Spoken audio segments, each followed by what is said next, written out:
अभी नेक्स्ट हमारे पास एग्जांपल है, एग्जांपल 4.2।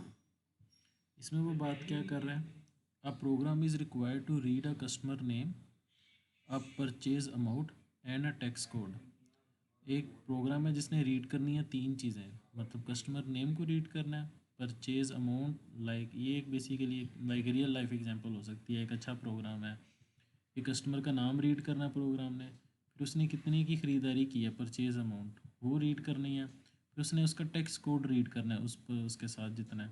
और टैक्स कोड उसने बता दिया किस तरह है, अगर 0 टैक्स कोड होगा तो उसके ऊपर 0% टैक्स लगेगा, अगर 1 टैक्स कोड होगा तो उसके ऊपर 3% टैक्स लगेगा, अगर 2 उसका है टैक्स कोड तो 5% टैक्स लगना है, और अगर 3 है उसका टैक्स कोड तो फिर 7% टैक्स लगना है।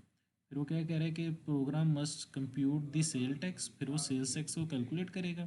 सेल्स टैक्स कैसे होता है कि जितनी आपने चीज़ खरीदी है, लाइक आपने 100 रुपये की चीज़ खरीदी है, उस पर 10% टैक्स है तो आपको 110 रुपये लेस पोज देने पड़ेंगे क्योंकि उसके ऊपर 10% टैक्स है। तो ये सेल्स टैक्स आपने कैलकुलेट करना, वो 10 रुपये जो बनता है फिर वो सेल टैक्स बनता है।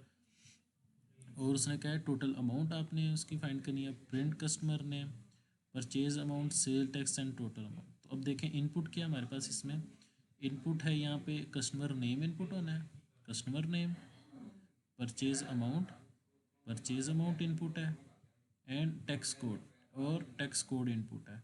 और आउटपुट भी हम एंड पे देख लेते हैं, आउटपुट क्या हमारे पास, प्रिंट उसने क्या कहा है, कस्टमर नेम आउटपुट होना चाहिए, परचेज अमाउंट आउटपुट होगी, सेल टैक्स होगी, एंड टोटल अमाउंट ड्यू, और टोटल अमाउंट जितनी उसने पे करनी है। अब प्रोसेसिंग आपको पता है कि हम कैसे करते हैं, वर्ब्स को अंडरलाइन करके। तो वो है रीड, उसने अंडरलाइन किया हुआ है, रीड करना है एक तो उसने, फिर उसने क्या करना है, कंप्यूट सेल टैक्स भी कंप्यूट करना है, और कंप्यूट क्या करनी है, टोटल अमाउंट भी करनी है। कंप्यूट के साथ दो चीज़ें लिखी हुई हैं। एंड फिर आ गया है प्रिंट, तो उसने क्या करना है, प्रिंट भी करनी है कस्टमर डिटेल। तो ये हमारे पास प्रोग्राम है, सिंपल सा प्रोग्राम है। इसमें उसने प्रोग्राम का नाम लिख लिया सबसे पहले, प्रोसेस कस्टमर रिकॉर्ड। फर्स्ट पे उसने क्या करना है, read customer name, purchase amount और टैक्स कोड, तीन चीज़ें उसने रीड करनी है। उसने फिर बताया if tax code is zero then sales tax zero होगा, एल्स अगर ये टैक्स कोड ज़ीरो होगा, ये ज़ीरो होगा, फिर एल्स वाली नहीं रन होगी, कोई भी ये सारी चीज़ें नहीं रन होंगी, और फिर आपकी टोटल अमाउंट आ जाएगी, परचेज अमाउंट जितनी आपने की है, सेल्स टैक्स ज़ीरो ऐड हो जाएगा, एंड देन ये सारी चीज़ें आपकी प्रिंट हो जाएंगी। इफ़ अगर वो रीड करता है से टैक्स कोड जो था वो 1 था, देन सेल्स टैक्स कैलकुलेट होगा, जो परचेज अमाउंट है जैसे मैंने आपको बताया था, लाइक 100 रुपये की उसने चीज़ ली है, उसको मल्टीप्लाई कर देंगे 3% से, 3% टैक्स से होता है तो उसको परसेंटेज को कन्वर्ट कर दिया वैल्यू में, तो 0.03 आ गया, तो हमारे पास सेल्स टैक्स कैलकुलेट हो जाएगा।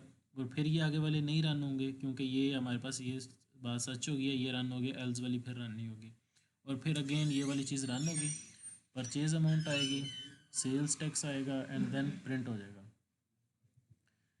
इफ़ टैक्स कोड इज़ 2, अगर ये 1 नहीं होता 2 होता है, देन क्या होगा, sales tax is equal to purchase amount into 0.05 हो जाएगा, और फिर ये आगे वाला रन नहीं होगा, और देन अगेन ये टोटल अमाउंट रन होगा, फिर इस तरह ये प्रोग्राम चलता रहेगा।